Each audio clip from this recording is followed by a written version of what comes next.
एक साहब का सवाल है, एक आदमी के हाथ से खून निकला और अभी बहने नहीं पाया था कि उसने कपड़े से साफ़ कर दिया, वज़ू का क्या हुक्म है जबकि खून बहा नहीं है?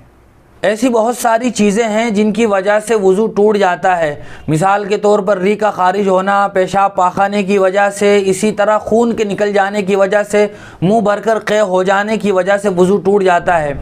उन्हीं में से एक चीज़ है खून का निकल कर बह जाना। इससे साइल ने, सवाल करने वाले ने ये समझा कि अगर हमारे बदन से कितना भी खून निकल जाए, अगर वो बहे नहीं, हम उसे किसी कपड़े के ज़रिए से, रुई के ज़रिए से वहीं का वहीं जज्ब कर लें तो हमारा वज़ू नहीं टूटेगा।